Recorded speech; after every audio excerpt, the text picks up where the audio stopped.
ரொம்ப ஹாப்பியாக இருக்குது. ஃபர்ஸ்ட் டைமாக ஸ்டேடியம் போகும்போது ரொம்ப ஹாப்பியாக இருக்குது. ஆக்சுவலாக நான் ட்ரை பண்ணிட்டு இருந்தோம் இந்த ஐபிஎல் ஏதாச்சும் ஒரு மேட்ச்க்காக டிக்கெட் கிடைக்குமா அப்படின்ட்டு. ஸோ எங்கள் லக்கிலி தினத்தந்தி மூலிமா எங்களுக்கு கிடச்சிருக்கு. தேங்க்யூ. இதே ஏதாவது ஒரு மேட்ச்க்கு டிக்கெட் கிடைக்குமா அப்படின்னு நம்ம தான் ட்ரை பண்ணிட்டு இருந்தோம். பட் ரொம்ப டிமாண்ட் இருக்குது ஆன்லைனில், அந்த மாதிரி இருந்ததுனால எங்களுக்கு சுத்தமாக கிடைக்கல. டிமாண்ட்னால டிக்கெட்ஸ் கிடைக்கிறது ரொம்ப கஷ்டம், அமௌண்ட் கொடுத்தாலும். பட் இது கொஞ்சம் ஒரு லக்கிலி கிடைச்ச மாதிரி இருந்துச்சு. பட் இருந்தாலும் ஒரு ஆப்பர்ச்சுனிட்டி கிடச்சிது, அதை எல்லோரும் யூஸ் பண்ணிக்கிட்டோம். ஸோ டிக்கெட் கண்டிப்பாக வாங்க முடியாத சுச்சுவேஷன் இருந்துச்சு. பட் பரவாயில்ல, தினத்தந்தி ஆப்பர்ச்சுனிட்டி கொடுத்தனால பெஸ்ட்டாக இருக்குது. புதுசாக இருக்குது. ஃபஸ்ட் டைம் இந்த மாதிரி டாஸ்க் அட்டன் பண்ணி டிக்கெட் வின் பண்ணுறேன். டிமாண்ட்னால டிக்கெட்ஸ் கிடைக்கிறது ரொம்ப கஷ்டம், அமௌண்ட் கொடுத்தாலும். பட் இது கொஞ்சம் ஒரு லக்கிலி கிடைச்ச மாதிரி இருந்துச்சு. பட் இருந்தாலும் ஒரு ஆப்பர்ச்சுனிட்டி கிடச்சிது, அதை எல்லோரும் யூஸ் பண்ணிக்கிட்டோம். Thanks to Dinathanthi and Malaimalar. Thanks to Dinathanthi and Malaimalar. Thanks to Dinathanthi and Malaimalar. Thanks to Dinathanthi and Malaimalar. Thanks to Dinathanthi and Malaimalar. Thanks to Dinathanthi and Malaimalar. Thanks to Dinathanthi and Maalaimalar.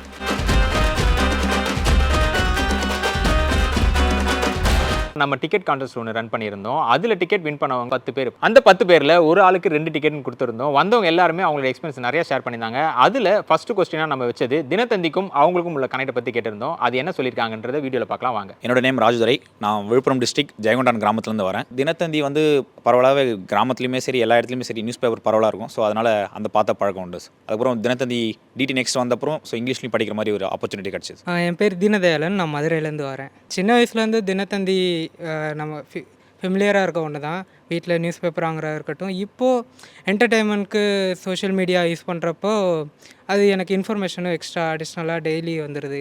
Hi, என் பேர் வருண் சாய். நான் அம்பத்தூர்லேருந்து வரேன். நான் சின்ன வயசுலேருந்து நியூஸ் நிறைய பார்க்கறது எனக்கு பிடிக்கும். அந்த நியூஸ் பார்க்கும் போது நான் தினத்தந்தி நிறைய நான் பார்ப்பேன். அதில் நிறைய நான் பொலிட்டிக்கல் நியூஸு, ஜியாகிரபிக்கல் நியூஸு நிறைய நான் தினத்தந்தியில் தான் பார்ப்பேன். வணக்கம், என் நேம் அஸ்வின். நான் சென்னையில் ஊரப்பாக்கம் ஏரியாவிலேருந்து வந்திருக்கேன். ஸோ என் வீட்டில் சைல்ட்ஹுட்லேருந்தே அந்த மாதிரி தந்தி டிவி ரெகுலராக பார்க்குறது அந்த மாதிரி உண்டு. அதை தவிர நான் சோஷியல் மீடியாலையும் தந்தி டிவி ஹேண்டில் அதெல்லாம் ஃபாலோ பண்ணிகிட்ருப்பேன் ரெகுலராக. ஸோ அதனால் ரொம்பவே நியூஸ் சேனல்ஸ் பார்த்து பழக்கம். ஸோ கனெக்ட் நல்லாவே இருக்குது. பேர் மதன். நான் அம்பத்தூர்லேருந்து வரேன். சின்ன வயசுலேருந்தே நிறைய நியூஸ் பேப்பர்ஸ் படிக்கிறதுனா பிடிக்கும். நான் நிறைய பார்த்துருக்கேன். அட்வர்டைஸ்மெண்ட்ஸ், இந்த மாதிரி பொலிட்டிக்கல் நியூஸ், ஸ்போர்ட்ஸ் நியூஸ் இதெல்லாம் பார்த்ததுனால எனக்கு தினத்தந்தி ரொம்ப ஃபேமிலியராக இருந்துச்சு. சின்ன வயசுலேருந்து ஒரு சின்ன கனெக்ட் இருக்கும்.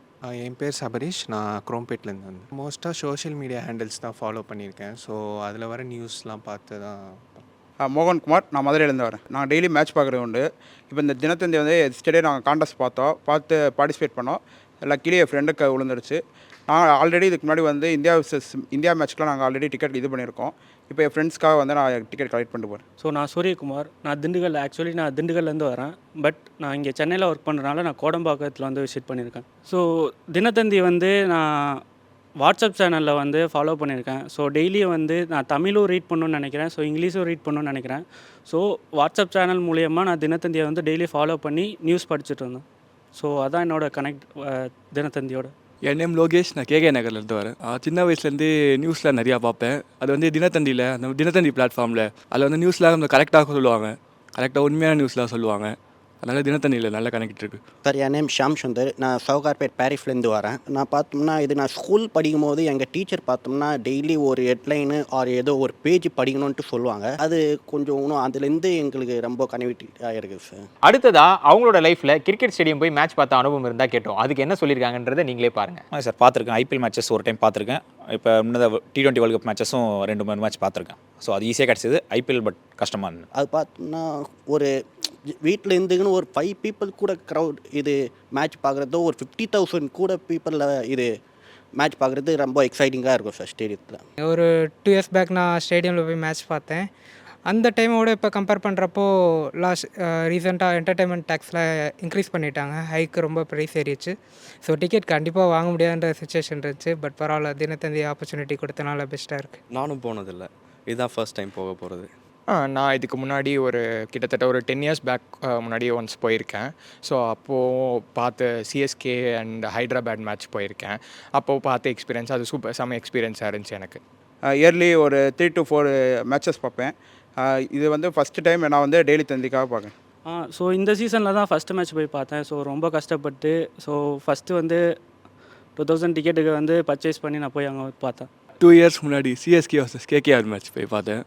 அட்மாஸ்ஃபியர்லாம் சூப்பராக இருந்தது. நான் ஆக்சுவலாக போன வருஷம் போயிருந்தேன். ஸோ அதுக்கப்புறம் இந்த வருஷம் தான் போகிறேன். டிவி, மொபைல் இந்த மாதிரி டிவைஸ்லாம் இருக்கும்போது ஸ்டேடியம் போய் ஏன் மேட்ச் பார்க்கணும் அப்படின்ற அனுபவத்தை பற்றி கேட்டிருந்தோம். அதுக்கு அவங்க என்ன பதில் சொன்னாங்க தெரியுமா? நீங்களே பாருங்கள். டிவி மொபைலில் பார்க்குற ஃபீல் வந்து அந்த நம்ம ரியல் ஸ்டேடியத்தில் பார்க்குற மாதிரி வராது. இப்போ நம்ம டிவைஸில் பார்க்கும்போது எப்படி என்னதான் இருந்தாலும் கொஞ்சம் டிலேஸ் இருக்கும். அண்ட் அதில் இருக்கிற இங்கே நம்ம பார்க்குற அட்மாஸ்ஃபியரை நம்ம தனியாக பார்த்துட்ருப்போம் பர்சனல் டிவைஸில். அங்கே ஒரு க்ரௌடோடு சேர்ந்து பார்க்கும்போது அந்த அட்மாஸ்ஃபியர் செம்மையாக இருக்கும். ஸோ அதனால் ரொம்ப பிடிச்சிருக்கும். ஸோ நம்ம எல்லோரும் டிவியில் வந்து நிறையா பிளேஸை பார்த்துருப்போம். ஸோ ஏன் நேரில் போய் பார்க்கக்கூடாது? ஸோ நேரில் பார்த்தா அவங்களோட ஹாப்பினஸை பார்க்கலாம். ஸோ அவங்க கூட சேர்ந்து வைப் பண்ணலாம். ஸோ நிறையா க்ரௌடும் இருக்கும். ஸோ க்ரௌடோடு சேர்த்து ஒன்றா பார்க்கும்போது கொஞ்சம் என்ஜாய்மெண்ட்டாக இருக்கும். டிவி மொபைலெலாம் நம்ம வீட்டில் தனியாக உட்காந்து பார்த்துட்டு இருப்போம். ஸ்டேடியம் போனோன்னா ஒரு அரௌண்ட் 35,000 பேர் 40,000 பேர் வருவாங்க. அவங்க கூட பார்க்கும்போது கொஞ்சம் அந்த அட்மாஸ்ஃபியர் வைப்லாம் நல்லாயிருக்கும். ஸ்டேடியம் நான் போய் எக்ஸ்பீரியன்ஸ் பண்ணது ஃபஸ்ட் டைம் சென்னையில் தான். ஸோ அது எனக்கு மறக்க முடியாத எக்ஸ்பீரியன்ஸ். அகைன் அந்த எக்ஸ்பீரியன்ஸ் நான் இது சீசன் இயர்லி ஒன்ஸ் நடக்கிறனால கண்டிப்பாக அதை போய் பார்க்கணுன்ற எக்ஸைட்மெண்ட். டிவியில் பார்க்குறது கொஞ்சம் ஈஸி, பட் ஸ்டேடியமில் போனால் அந்த ஒரு ஃபுல் எக்ஸ்போஷர் கிடைக்கும். இந்த ஓவர்ஸ்குள்ளே என்னென்ன பண்ணுறாங்க, என்ன டீம்ஸ் யார் கூட பேசுகிறாங்க, எப்படி பண்ணுறாங்கன்னு சொல்லிட்டு அந்த ஒரு எக்ஸ்போஷர் நல்லாயிருக்கும். அதான் சார், வீட்டில் இருந்தால் ஒரு நம்ம 5 பேர் கூட தான் மேட்ச்சு பார்க்கலாம். ஆனால் ஸ்டேடியத்துக்கு போனால் 50,000 கூட பேப்பர் நம்ம சேர் பண்ணுற மாதிரி ஒரு நல்ல எக்ஸைட்மெண்ட்டாக இருக்கும் சார். ஸ்டேடியத்தில் பார்த்தா ஒரு வைப் கிடைக்கும், ஒரு என்ஜாய்மெண்ட்டு, அந்த ஃப்ரெண்ட்ஸ் வைப் எல்லாமே அங்கே தான் நல்லா கிடைக்கும். அதான் அட்மாஸ்பியரும் அதான் நல்லாயிருக்கும். நேரில் பார்க்கும்போது நம்ம நிறைய கற்றுக்கலாம். ஃபீல்ட்லாம் எப்படி செட் பண்ணுறாங்க, அவங்க ஸ்ட்ராட்டஜிஸ்லாம் பார்க்க முடியும். ஒரு ஓவருக்கு நடுவில் இருக்கிற கேப்பில் என்ன பண்ணுவாங்க அப்படின்னு யாருக்கும் டிவியில் பார்த்தா தெரியாது. அட்வர்டைஸ்மெண்ட் போய்ட்டுருக்கோம். நம்மளால் நேரில் பார்க்கும்போது நம்மளுக்கு தெரியும் எப்படி ஸ்ட்ராட்டஜிஸ் ஃபாலோ பண்ணுறாங்க, எப்படி ஃபீல்ட் செட் இருக்குது, அதை எல்லாமே நம்ம நேரில் பார்த்தா தான் தெரியும். ஸோ நேரில் பார்க்குறது ஒரு லேர்னிங் பர்பஸ்க்காகவும் இருக்கா. ஸோ மெயினாக என்னென்னா அங்கே இருக்கிற அட்மாஸ்பியர் எக்ஸ்பீரியன்ஸ் பண்ண தான். ஏன்னா இருந்தாலும் லைக் ஃபோன் டிவைஸ்லலாம் பார்த்தாலும் அந்த எக்ஸ்பீரியன்ஸ் கிடைக்காது. ஸோ ஸ்டேடியம் எக்ஸ்பீரியன்ஸ் பண்ண தான். ஆக்சுவலாக இந்த கான்டெஸ்ட்டில் 100க்கு மேலே டாஸ்க் கொடுத்துருந்தோம். அப்படி இருக்கும்போது அந்த டாஸ்க்லாம் எப்படி இருந்தது அப்படின்றத கேட்டிருந்தோம். அதுக்கு அவங்க என்ன பதில் தெரியுமா சொன்னாங்க? நீங்களே பாருங்களேன். அதில் வந்து டாஸ்க்லாம் கொஞ்சம் ஈஸியாகவும் இருந்துச்சு, கொஞ்சம் நல்லாவும் இருந்துச்சு. புது ஆர்டிகல்ஸ்லாம் போட்டிருந்தாங்க, அதெல்லாம் இது வரைக்கும் பார்த்ததில்ல. பட் அப்படியே சின்ன கொஷின் கேட்டிருந்தாங்க, போல் ரிலேட்டட் கொஷின்ஸ். ஸோ அதெல்லாமே நல்லா இருந்துச்சு. வீடியோஸும் பொலிட்டிக்கல் ரிலேட்டட் வீடியோஸ் எல்லாமே பார்க்க நல்லா இருந்துச்சு. ஸோ அந்த டாஸ்க்கு ரொம்ப ஈஸியாக தான் இருந்தது. ஒரு 5 கொஸ்டின் கேட்பாங்க, ரொம்ப ஈஸியான கொஸ்டின்ஸு. நம்ம எப்படி ஃபேன்ஸுன்ட்டு அந்த டைப்பு நம்ம காமிக்கிறது. வேறு சில வீடியோஸ் வரும், அது பார்க்கணும். அது நல்லா எக்ஸைட்டிங்காக இருந்தது சார். டாஸ்க்லாம் ரொம்பவே ஈஸியாக இருந்துச்சு ஃபாலோ பண்ணுறது. ஆர் வீடியோ பார்க்குற மாதிரியும், அப்புறம் சில சின்ன கொஸ்டின்ஸ், அவ்வளோ எல்லாமே ஈஸியாக இருந்துச்சு. எனக்கு ஆக்சுவலாக டாஸ்க்ஸ் எல்லாமே ஓரளவுக்கு ஈஸியாக தான் நான் ஃபீல் பண்ணேன். கொஞ்சம் நிறையா டாஸ்க்ஸ் இருந்துச்சு. ஆனால் அது எல்லாத்தையும் முடித்தா தான் கொஞ்சம் பாயிண்ட்ஸ் வந்து அதிகமாக இருக்கும் அப்படின்றதுனால நான் முடிஞ்ச வரைக்கும் எல்லாத்தையும் முடித்து வீடியோஸ் அந்த மாதிரி ஃபாலோ பண்ணுறது, சேனல்ஸ் ஃபாலோ பண்ணுறது. நான் இதெல்லாம் லைக் இதுக்கு முன்னாடி அந்த தந்தி குரூப்பில் இதெல்லாம் முன்னாடி ஃபாலோ பண்ணாமல் இருந்துச்சோ அதுவும் இல்லாமல் இப்போ ஃபாலோ பண்ணுறேன். ஸோ எனக்கு ஹெல்ப்ஃபுல்லாக இருக்கும். ஸோ இந்த டாஸ்க்கு ஃபஸ்ட்டு என் ஃப்ரெண்டு தான் எனக்கு ரெஃபர் பண்ணான். ஸோ அந்த டாஸ்க்கு வந்து ஸ்டார்டிங்கில் வந்து கொஞ்சமாக பார்த்துட்டு இருந்தேன். ஸோ போக வந்து ஒவ்வொரு கொஸ்டின் கேட்டிருந்தாங்க. ஸோ மேட்ச் உங்களுக்கு எப்படி இருந்துச்சு, ஸோ அங்கே போயிருந்தீங்கன்னா உங்களோட எக்ஸ்பீரியன்ஸ் எப்படி இருக்கும், ஸோ கொஸ்டின் கேட்டிருந்தாங்க. அப்போது நிறையா ஃபாலோ பண்ண சொல்லியிருந்தாங்க. எல்லா டாஸ்க்கையும் கம்ப்ளீட் பண்ணேன். டாஸ்க்லாம் கொஞ்சம் ஈஸியாக இருந்தது. நிறையா வீடியோஸ்லாம் பார்க்க சொன்னாங்க, அதெல்லாம் பார்த்தேன். நிறையா பேஜஸ்லாம் ஃபாலோ பண்ண சொன்னாங்க. நிறைய ஆப்ஸில் ஏற்ற சொன்னாங்க. இந்த தந்தி ஆப்பு, தினத்தந்தி, டெய்லி தந்தி, தந்தி டிவி ஆப்பில் டவுன்லோட் பண்ண சொன்னாங்க. அதெல்லாம் பண்ணேன். ஈஸியாக தான். எல்லாருக்குமே லைஃப்பில் நம்ம ஜெயிக்கணும், ஏதாவது ஒரு விஷயத்தை நம்ம அச்சீவ் பண்ணணுன்ற ஒரு ஆசை இருந்துட்டு தான் இருக்கும். அப்படி இருக்கும்போது இந்த டிக்கெட் வின் பண்ண அச்சீவ்மெண்ட் எப்படி இருந்தது அப்படின்ற ஒரு எக்ஸ்பீரியன்ஸை பற்றி கேட்டிருந்தோம். அதுக்கு அவங்க கொடுத்த பதில் வேறு லெவலில் இருந்துச்சு. நீங்களே பாருங்கள். ரொம்ப ஹாப்பியாக இருக்குது. ஃபர்ஸ்ட் டைமாக ஸ்டேடியம் போகும்போது ரொம்ப ஹாப்பியாக இருக்குது. ஆக்சுவலாக நாங்கள் ட்ரை பண்ணிட்டு இருந்தோம் இந்த ஐபிஎல் ஏதாச்சும் ஒரு மேட்ச்க்காக டிக்கெட் கிடைக்குமா அப்படின்ட்டு. ஸோ எங்கள் லக்கிலி தினத்தந்தி மூலிமா எங்களுக்கு கிடச்சிருக்கு. தேங்க்யூ. எனக்கு ஆக்சுவலாக இது ரொம்பவே ஹாப்பியாக இருக்குது. ஏன்னா நாங்கள் இதுக்கு முன்னாடியுமே வந்து ஏதாவது ஒரு மேட்ச்க்கு டிக்கெட் கிடைக்குமா அப்படின்னு நம்ம தான் ட்ரை பண்ணிட்டுருந்தோம். பட் ரொம்ப டிமாண்ட் இருக்குது ஆன்லைனில், அந்த மாதிரி இருந்ததுனால எங்களுக்கு சுத்தமாக கிடைக்கல. ஸோ இது வந்து நாங்கள் ட்ரை பண்ணியிருந்தோம். நான் ரெகுலராக நான் சொன்ன மாதிரி தந்தி டிவி ஹேண்டில்ஸ்லாம் ஃபாலோ பண்ணிட்டு இருக்கிறதுனால இந்த கான்டெஸ்ட் வரணுன்றதுக்காக எனக்கு அது ஃபாலோ பண்ணுறதுலேயே வந்துருச்சு. நியூஸோடு சேர்ந்து இதுவும் வந்துருச்சு. ஸோ இதில் லிங்க் ஓப்பன் பண்ணி கிளிக் பண்ணி இது விளாண்டதில் கிடச்சது ரொம்பவே ஹாப்பி. எனக்குமே ரொம்ப லக்கியாக தான் ஃபீல் பண்ணுறேன் இங்கே கூட கிடச்சது. ஸோ லைக் இன்றைக்கி பார்க்கலாம் மேட்ச் எப்படி இருக்குது. இதுக்கு முன்னாடி நான் கண்டெஸ்ட் இந்த மாதிரி ஹையர் ப்ரைஸில் நான் அது வின் பண்ணதில்லை. இது ஃபஸ்ட் டைம், அதனால் ரொம்ப ஹாப்பியாக இருக்கேன். ஸோ நான் இன்ன வரைக்கும் இது வின் பண்ணதில்லை. ஸோ லக்கிலி ஃபஸ்ட் டைம் இது எனக்கு கிடச்சது. So thanks to Dinathanthi. புதுசாக இருக்குது. ஃபஸ்ட் டைம் இந்த மாதிரி டாஸ்க் அட்டன் பண்ணி டிக்கெட் வின் பண்ணுறேன். ஃபஸ்ட்டு நான் எதிர்பார்க்கல இந்த மாதிரி கிடைக்க வேண்டிய. சும்மா அட்டன் பண்ணுவோம், கிடைச்சா பார்க்கல, கிடைக்காதான் நினச்சிருந்தேன். கிடச்சது ரொம்ப சந்தோஷமாக இருக்குது. டிமாண்ட்னால டிக்கெட்ஸ் கிடைக்கிறது ரொம்ப கஷ்டம், அமௌண்ட் கொடுத்தாலும். பட் இது கொஞ்சம் ஒரு லக்கிலி கிடைச்ச மாதிரி இருந்துச்சு. பட் இருந்தாலும் ஒரு ஆப்பர்ச்சுனிட்டி கிடச்சிது, அதை எல்லாரும் யூஸ் பண்ணிக்கிட்டோம். அது இருந்துச்சு. இது நாங்கள் வந்து சடனாக நாங்கள் வந்து ஒரு 6 to 7 மெம்பர்ஸ் திண்டுக்கல்லேருந்து வந்துட்டு இருந்தோம்.